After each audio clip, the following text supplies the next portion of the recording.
이제 관건은 신청자 63만 명 중 어느 정도가 연 1%대 안심전환대출로 갈아탈 수 있을지입니다. 당국은 43% 정도는 갈아탈 것이다라고 내다봤는데요. 이 말은 결국 57%인 36만 명은 갈아타기가 힘들 것이란 얘기입니다. 취재기자 나와 있습니다. 박규준 기자와 좀 더 이야기 나눠보겠습니다. 박 기자. 예. 먼저 금융위원회가 커트라인을 제시했는데 이 커트라인에 따르면 63만 명 중에는 얼마나 살아남을 수 있게 되는 겁니까? 네, 그러니까 현재 살고 있는 주택 가격이 2억 1천만 원까지는 무리 없이 이번에 갈아타기가 허용될 것으로 보입니다. 여기 갈아타기에 해당되는 신청자가 이제 27만 명이 되고요. 전체 이 신청자 중에서는 42.5%가 됩니다. 바꿔 말하면 전체의 57.5%는 이번 갈아타기에서 대출 거절이 되는 탈락하게 되는 겁니다. 예. 그런데 금융위원회는 대상이 더 늘어날 수 있다고 언급을 했는데요. 한마디로 요건 미비 등의 이유로 대출 철회가 발생할 텐데 그게 이번에 신청자의 최대 40%에 달할 것으로 보고 있습니다.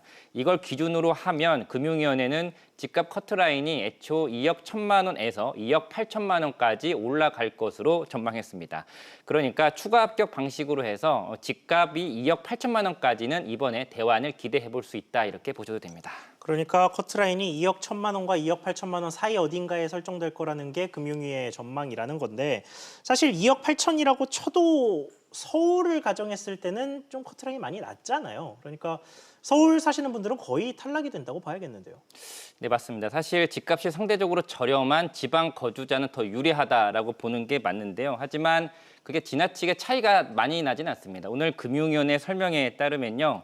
이 주택가격 이번에 2억 1천만 원 커트라인 안으로 들어오는 이 차주 중에서 절반 가까이인 이 44.3%가 수도권 거주자로 잠정 집계됐다고 금융위원회가 밝혔기 때문입니다. 예. 물론 잠정 집계이긴 한데요. 이번에 대출 가능한 차주, 그러니까 2억 1천만 원 커트라인 안으로 들어온 차주 10명 중에서 4명 이상은 수도권 거주자라는 게 금융위원회 설명입니다.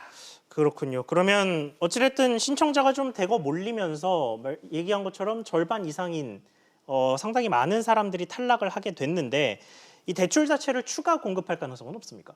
기존에도 계속 반복해서 언급을 했지만 당국은 추가 공급은 없다라는 입장을 거듭 강조하고 있는 그런 상황입니다.